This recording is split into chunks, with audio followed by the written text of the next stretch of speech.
Back-to-back top 10 classes for Hugh Freeze and the Auburn Tigers. What can we expect out of this 2026 class? Let's do a little Auburn recruiting talk on this edition of the Uptempo podcast.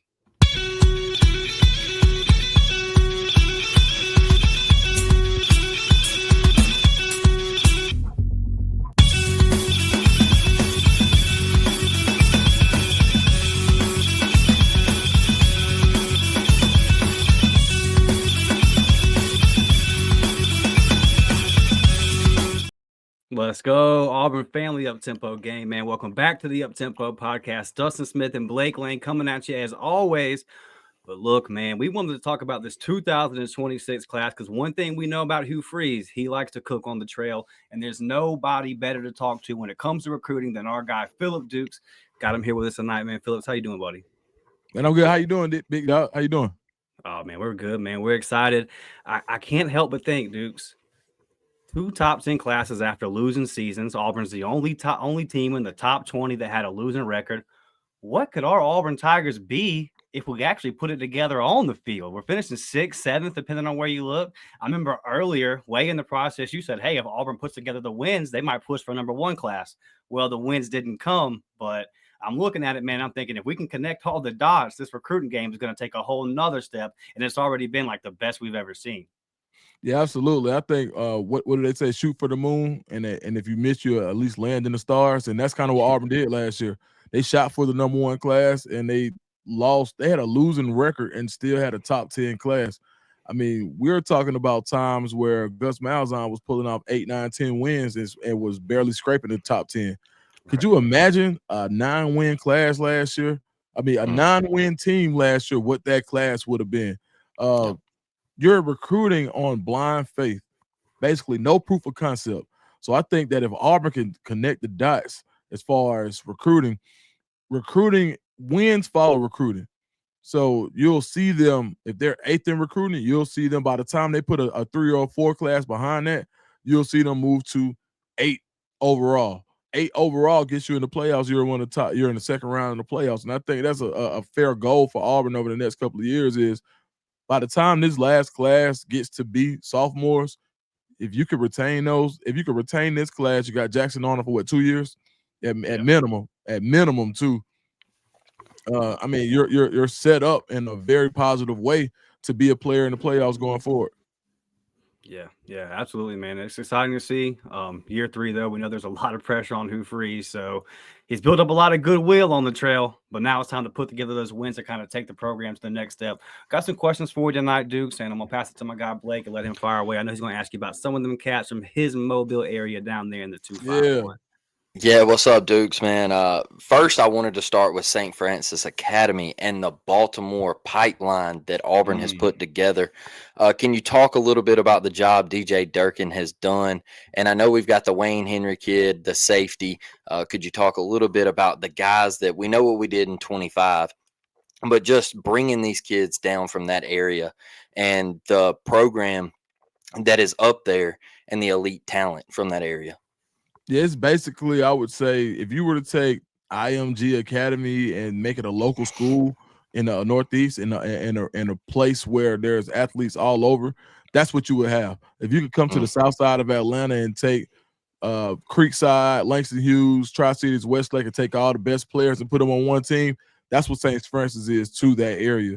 DJ Durkin, who before, unfortunately, leaving Maryland, he was doing a great job recruiting. He was keeping some of those kids home. So now when he's able to introduce Auburn to an environment where they may not have been as familiar as they would have been if he wasn't there. When you talk about someone who builds relationships, when you talk about someone who believes in development and sells development in a way that I haven't seen in a long time, where you got guys who say, you know what, I want to go be coached hard. And that program, they coach you hard. From the feeder system when they're little league and when they go to those, like you can go on Instagram right now, they're talking to 6, 7-year-olds like they're 19. And these guys come up with that type of coaching, and the best of the best go to St. Francis. So by being able to set up that pipeline, understanding what those kids need from a cultural perspective to be able to make that far trip from the East Coast to the Southeast, I think DJ Durkin has been the bridge, and you're going to continue to see guys take visits and consider Auburn in a major way. And there are going to be more guys who are currently playing football that will get in the portal, and they're going to consider Auburn based on that relationship between DJ Durkin and St. Francis. Well, Dukes, I know I'm from the 251, and there's a lot of kids down here that Auburn is targeting. And Jichael Garrett, he's from Gulf Shores area, and I know he just transferred to Auburn High, man. I guess that kind of would solidify him in his recruitment.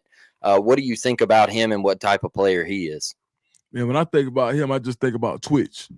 Somebody that, if you were to snap your fingers, that's the same thing that happens in his hips when he makes his mind up to go hit somebody. And I think that's so important in the SEC as far as being able to not have to rely so much on feel and be able to have that explosion in your hips, to where a lot of times people have to get comfortable. They have to run a couple of steps before they get to top speed. This kid has like a snap that goes off in his hips, like a rubber band popping. Bing, and he's going. And I think that's when with the player with his athleticism and his IQ as well, when you want someone to be multiple, where, hey, you're in this situation, you got a bunch of DBs around, but we need you to be able to fly around and blend in for that DJ Durkin defense, where you may have to go from playing inside backer to a rush edge and not leave the field based on the hash. He's the type of guy that you want in, because he doesn't have to wait, because he does have that explosion in his hips. And I think him moving to Auburn does bode well for Auburn University to be closer. How much more can you get to visit him without having to spend too many resources? How, I know, like on the way in from a recruiting trip, you could easily, if you make it during the daytime, you can stop back in Auburn on your way in if you leave early enough and be back in the office. So I think he's someone that Auburn wants to hold on to, and they're showing what a priority he is. He's becoming a priority to other schools too. People are finding out about him. Yep. Florida, Miami, Florida State. The big dogs are going to come after him. So I think Auburn is doing a good job by trying to make sure that he realizes that he's prioritized in this class.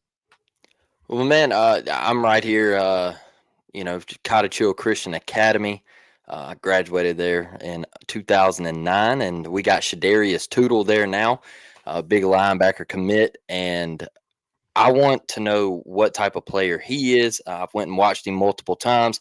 I went and watched him play basketball the other night, and the athleticism, he's raw, man. He's raw. He's a big, freaky kid. And what do you think about him? And also, I know Hugh was at the game, and Tank coming had a special appearance. And what do you think about Tank Jones, the St. Paul's kid from down here in Mobile?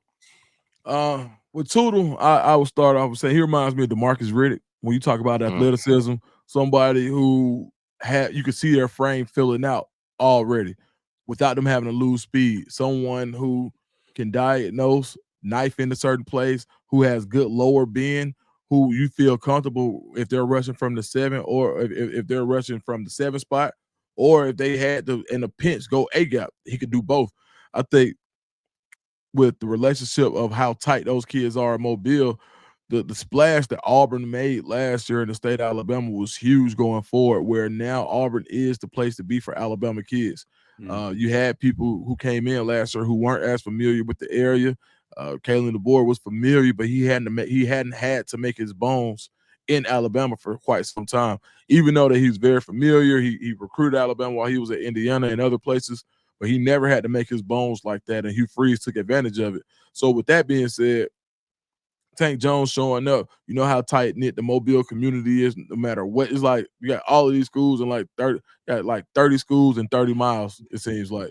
So with all of these kids know each other, where they play Little League, they play basketball together, having the ability to knock out two birds with one stone and put that Auburn brand on the map in a major way with two of the most dynamic players that we've seen in that area in a while. And every year is another one. Like, it don't matter. Like, and this is this year's version. Like, whatever's in that water in Mobile is like it's like football and fighting. I don't know. Like, they just like Mobile football players, no matter where I've seen them, man, they always have some fight in them, and they're damn good athletes. All the way back to DD Green, man. Shout out to DD, man. And I'll say But with Tootle, man, I see so much potential in his frame. He reminds me of, I remember the first time I saw that picture of DeMarcus Riddick and Perry Thompson, I said, man, Perry Thompson looks like the linebacker. But then when I looked at Riddick's shoulders, Yeah. I said, man, that thing, he's definitely going to fill out. When you look at how heavy Tootle is now, teetering in that 205 range, you could just see that he'll be able to wear 235 like a blazer at church. It's going to be felt. He's going to look good in it, and you can see that he'll still have range of motion, where some guys, when they put on 25 pounds, they get clunky. They're not able to move as much. You see the stiffness start to come in. He's just like, when you talk about building a modern linebacker, he's the canvas that you want to start to paint on. Man, and I mentioned Chill, and I feel like he's the first big time football recruit to come out of that school, and I think he's doing major things. But check out his little brother Shamar. He was a freshman, and he started at quarterback, Oh wow! and he is a dog, man. He is a dog, and I'm telling you, he can spin it, Dukes. He's legit. They went out to San Antonio to that showcase and the All-Star game and all that, and he got to compete and do all that. So unfortunately, in the state of Alabama, you can only compete in that game if you're a senior. In other states, the rule is a little different. So shout out to Shamar and Shadarius, man. Dustin. Yeah, for sure. Yeah, let's stay on the defensive side, Dukes, and looking at the guys that are currently committed. When I look at Hazuki Harris's tape, and I believe I'm saying his first name right there, I see high level second round, first round NFL potential if he hits his ceiling. Am I crazy there? Nah, man, he looks like 6'3", 6'4". I'm gonna venture to say 6'3.5" if he was standing barefoot at the combine. 240 pounds. He reminds me of Jalen Walker. By the way that he has the athleticism to drop into coverage, but if you got him against a offensive tackle, he's not going to allow you to lock your arms out on him because he's too quick. You can't get your kick step in the right order because he's too fast. And if you're too light in the ass, he's just going to drive straight through you. That's what I see when I talk about Zeke Harris. I just think that he was a priority early on. And if I were to say anything that I like about what Auburn has been doing lately, is about they've been starting earlier in comparison to the previous regime. Being able to get guys like this in the class early, and now you're just steady just wearing on them because recruiting is a long man's game. It's a marathon, right? But they're like, all right, we have the resources to run for a long time and to run fast for a long time. So we're gonna start fast and we're gonna finish fast. And I think that's the way that this recruiting staff has been set up. And so even with a guy like Harris, where everybody in the country is gonna try to get him, he has the potential to be like there are very few people that have the potential to be a 1 overall type kid. Right. Like we were talking about the pipeline in Maryland, Ely. Ely is a 1 overall type kid, but don't sleep on Harris because he has those type tools. Now, he may not be just as freakish, but as he develops, he becomes a better football player with another year under his belt, you're going to see him rise up the board. I guarantee it. And his tools are something that you just can't sleep on. So, man, I think as far as you're spot on as far as saying NFL potential, yeah, I would first round. I would probably bet first round versus the field when it came to him.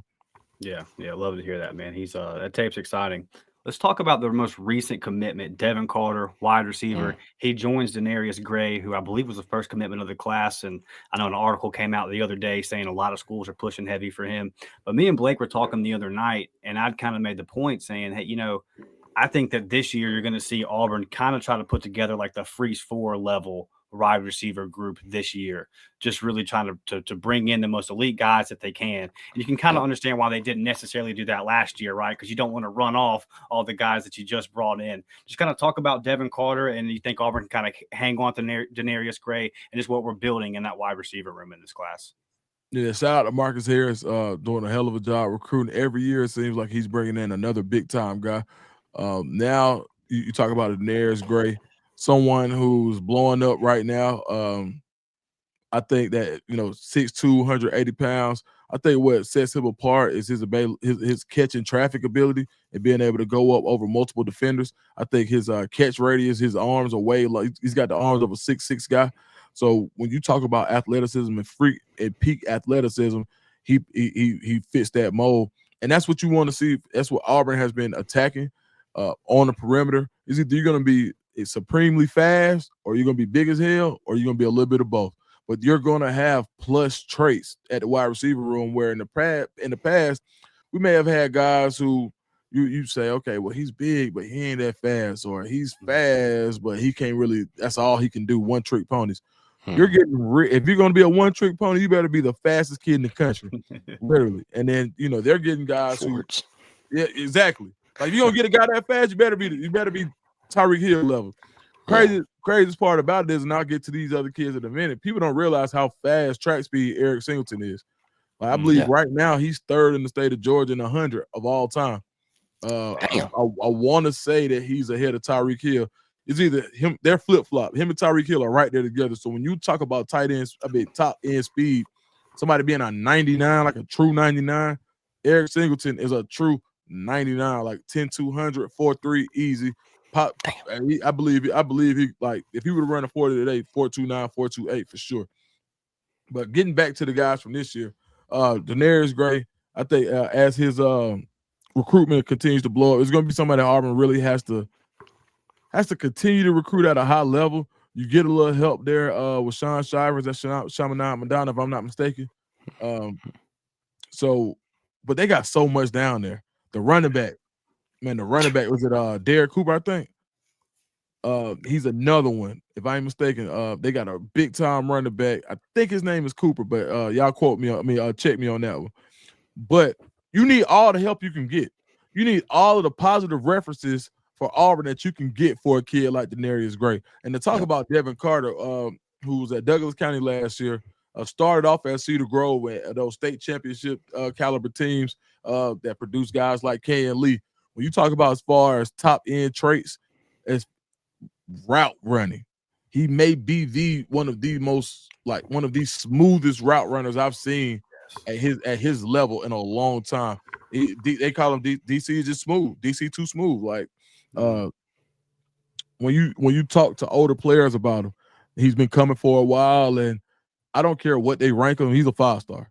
Like when you look at, and he's gonna have a chance. Like early on, he was kind of in that 5'11", 6 feet range. People were thinking he was going to get to 6'2", 6'3". He's kind of top. He may be topped out at 6'1", but none of that route running, none of that IQ, none of that being able to sit in the pocket, none of that being able to go up and make contested catches. None of that has went away. So while they may have him 4-star, he was projected to be a 5-star pretty much his whole life. But he has that mentality. And the thing is, he's playing with other guys. Like the team he played on last year, it ain't nothing but talent on that team at Douglas County, where they were able to put together in that wide receiver room with James Johnson from who went to Southern Cal, Aaron Gregory, who may be the answer to another question that you guys may ask me a little bit later.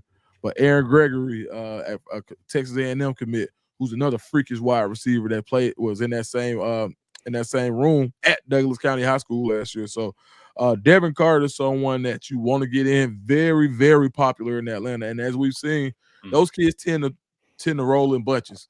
And now that I really wish, like years and years ago when Auburn was trying to make his bones in Atlanta, you had a guy like Kenyatta Watson on staff who could really help you. But now you've got him, and he's been knowing the majority of these kids forever. Like when you look at what he was able to do with E. Singleton and Tay, the safety, Tay Helton Shelton, I forgot his last name. But Lil Tay, I call him Little Tay to us, but yeah, but Tay, he's definitely not little. Right. Younger Tay, let's say that. Yeah. Bring it over. But when you look at the work Kenyatta Watson has been doing, is phenomenal. So I would just continue to watch for that 404 to 334 pipeline, and Devin Carter is going to be somebody who's going to help that widen. You think Duce Knight had a lot to do with that, though? That commitment? Hell yeah! Like you needed a quarterback. Like hell yeah! Like people, man, listen, man. Auburn's biggest knock was what they're gonna do at quarterback, and then they were saying, "Well, Duce not gonna be there." So when you got a kid there like that timeline is marrying up with Duce. So and Duce, man, listen, from what I'm hearing, like Duce looks a little different than people thought he was gonna look. He's filled out a little more than people thought he was gonna look. That ball is snapping out of his hands a little more than they thought, and he's on the board a little better and a little faster than people thought he was gonna be able to process. I talked to some people very, very close to him and close to the program, and they are very, very high on Duce Knight. I watched him in the Alabama-Mississippi All-Star game down here at South, and him and KJ Lacey put on an absolute clinic. It went down to the final drive, and I know Duce threw a pick and everything, but he was, I mean, hell, it was 3rd and 16, and he was feeling pressure and had to scramble and had to throw something up. And what's crazy is Anquan Fagans picked it off. So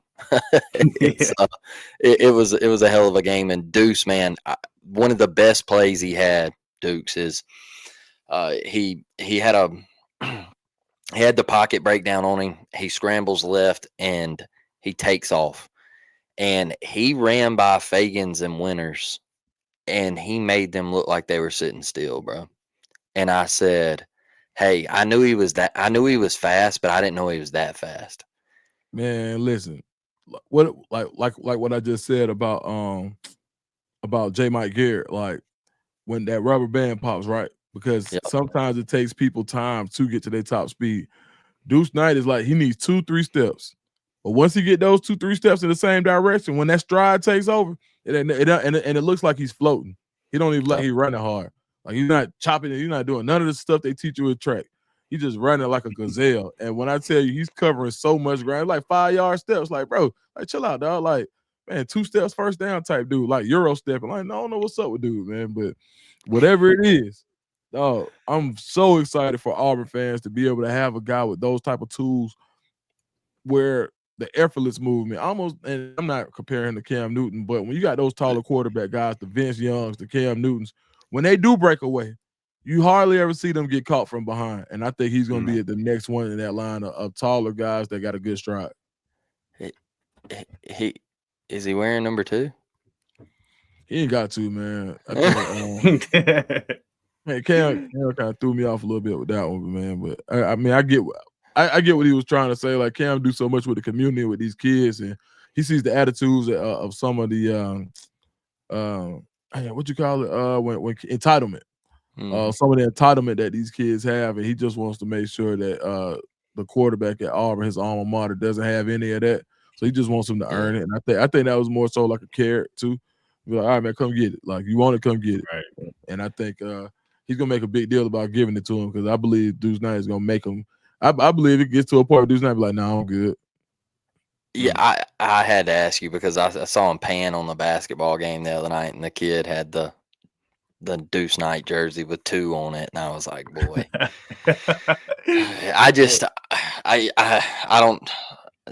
can't, man. I can't. He's got to pick another. And we got to remember too, man. Like these college freshmen, yeah, like, they don't really understand what Cam Newton meant to Auburn. Like, and I hate to age myself. Great point, man. In 2025, 18-year-old was 3 in 2010. Yep. So, based on how you do the math from when they were born, so they don't really get what it meant, especially for somebody like us who knew what it meant to get shut out of the BCS. Yeah, 04, we get shut out of the BCS, and then have a couple of rough seasons, and Tommy Tuberville goes away, and then you get this beam and light, this big six Superman from College Park, Georgia, by way of University of Florida, with the laptop of destiny, and he just flies into Auburn and takes us to a championship. So they don't get it, man. No doubt. Yeah, he was a savior. It's funny hearing you talk about Duce that way, because I went and watched him, Dukes, his first game back from the hamstring injury. So he couldn't really run, He was kind of being conservative. He was staying in the pocket. Man, I don't think he threw a bad ball. And I've just never seen that in a high school game where like it's just every single ball. And they were 40, 50, 60 yards downfield at times. And they were all just right on the money. If there was an incompletion, it was not his fault. And I said to myself, and then Blake's texting me at the All-Star game, and I'm watching it at home, and it's like, man, this kid might be, I'm not saying, but just look, if the Jackson Arnold thing doesn't work out, and you got to turn that way midway through the season. It might not be. You never want to start a true freshman. We understand that, but there's some tools there, man, where he might be ready to go sooner than we expected. That kid's a freaking dog, dude, and we haven't had nothing like that at QB in at least a decade. I'll tell you one thing I will say. If I were to say, I didn't watch everybody, but of the top kids that I did watch, if anybody improved more from October or I would say August to December, Duce Knight literally improved his senior year. And it's not because of the rankings. It's because you can see it with the throwing. I saw him in February last year. This time, you know, when the juniors come, I saw him. I saw Juju, and I saw his accuracy, and I saw the arm strength. And now, I mean, a lot of those questions went away. Like Duce Knight was really putting that thing on the string. So now I think the most important thing to see is where his processor is. You know, when he gets reads and how can he tell? And when you hide stuff from us and when you give us pre-snap reads, like what can we do? So if his processor is at least up to C status, he's got the tools. You damn near got to play him. So you got to find a way for him to get on the field. If he has at least a C level processor, you almost got it. Like he's too freaky. Like you're gonna find something for him. Like what that play they ran to Sam Jackson last year. Like that would be Duce Knight this year. I would feel a lot more comfortable with Duce Knight getting that. And no disrespect to Sam Jackson, right? Like, but like Duce Knight in the game. I wouldn't mind seeing a couple of Duce Knight plays or packages next year. Yeah, for sure. No Diddy? Yeah, no Diddy. I know this is a recruiting episode, man, but I know Jackson Arnold got thrown up in there. And do you think it works out? How do you feel about him? Man, I was just gonna say, man. So I'm gonna do an Auburn video probably tonight. It'll be on my channel at Dukesthescoop on YouTube, and I'm gonna just talk about what I saw to Jackson Arnold with his mobility that I didn't see. I really went back and watched every first down he ran for. Man, Jackson Arnold got wheels. Now he ain't trying to truck nobody. He's trying to get out of bounds. He can really run. He can move. He's a guy that you can run design draw for. You can run quarterback power with him. Like he's got those type of wheels. And I think we knew he had the arm talent.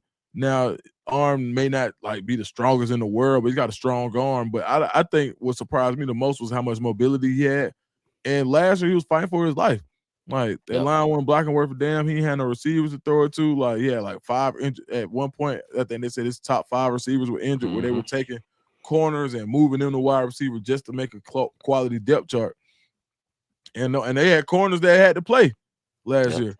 So when you look at making his job easy with some of that bubble, in the tunnel action, by being able to allow him to get in the rhythm and then going downfield. And when you're going downfield, there ain't a Cam Coleman on that roster. There's not an Eric Singleton. Man, just throw it up. What they say, F it. They down there somewhere. Same thing. Yeah. Cam down there somewhere. Throw it up. And I think that's something that Jackson. I think it works this year, man, to be honest. And I know I may come off like a homer, especially since I got on this Auburn hat, but I'm just having a little fun with it today, man. But yeah, absolutely. I would venture to say I would consider this season to be a disappointment if they don't win at least 9 this year. Not with that roster. Well, the thing with Oklahoma that I couldn't be too hard on him about the season that he had is because all of that stuff did happen, Dukes. And Oklahoma thought it was a quarterback problem. Their fan base thought it was a quarterback problem. But then they bring Michael Hawkins in, and there was nothing there either. I mean, you saw it. He struggled in the bowl game. He come out of the first quarter. They scored twice right out the gate, and they didn't score again until the final seconds.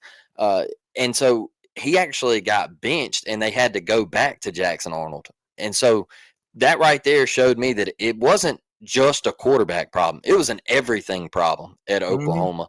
And so I want to see it because I feel like we always get hyped up as Auburn fans.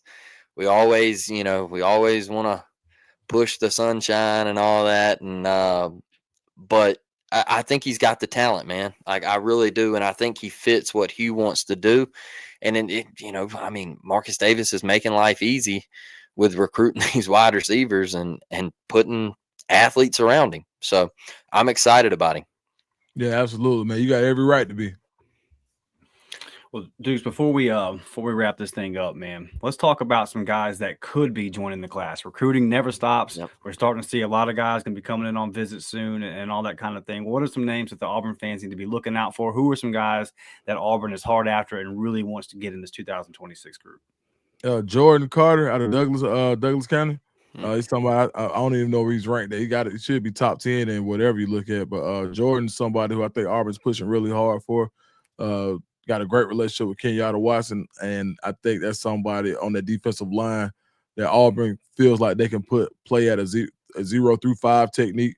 Really good athlete, had a great season last year. So I think Breeze Carter is one, and another one I would say is Xavier Tiller, tight end for Langston Hughes. He's currently committed to Texas A&M, loves Auburn. He'll be at junior day. He's been acquainted with Auburn for years. He was watching as the T-Loves and the Bo Hugles and all of them were just singing the praises of Auburn years ago. It didn't work out the way Auburn wanted it to with some of those guys, but I think Xavier Tiller never lost sight of that. And I think he's somebody who envisions himself, and Coach Ben loves him. I think they have a great relationship. So I will watch Xavier Tiller as they try to flip him from Texas A&M. Okay, love that, man. Love that. Let's go in there and steal some thunder from the Aggies because they put together a nice little season last year, and we all know they've been a sleeping giant. We can't let them get going. Blake, you got anything before we get out of here, brother? Nah, we clap that ass in Jordan-Hare, and I mean, I gotta listen to it every single year. People get on Twitter or X or whatever you want to call it, and they hype them up every single year, and they ain't never been shit, and they won't ever be shit. Okay, and I'm sick of hearing about them. All right, they let the Golden Domers come in there and wax them.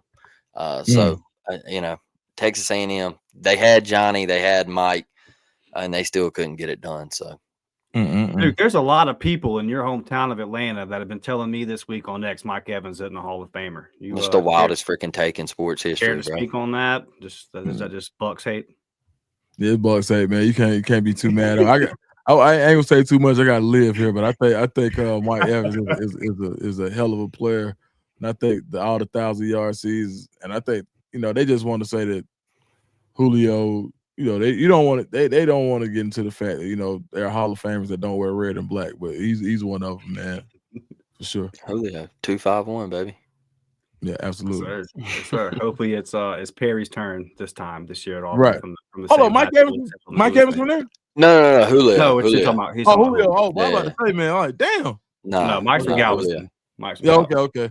Yeah, about like Mobile. They got water down there too. That same water down there, Galveston. Yeah, they got a little water down there. They got some ball players. Well, Dukes, we know you're doing your own thing now, man. So tell people where they can find you and check out everything you got going on.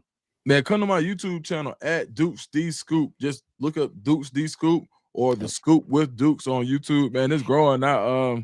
I think I just hit 6,500 subscribers. I only been doing it for a few weeks. We got monetized in 2 weeks, just exponential growth in a short period of time. So I'm excited about it, man. Come check it out, man. Leave a super chat. Do whatever you want to do. Support independence. Yes, sir. Y'all get over there, man. And if you're not already, follow our guy Dukes, man. He's doing big things. Appreciate you, buddy. And it's War Damn Eagle forever over here, man. Absolutely. War down.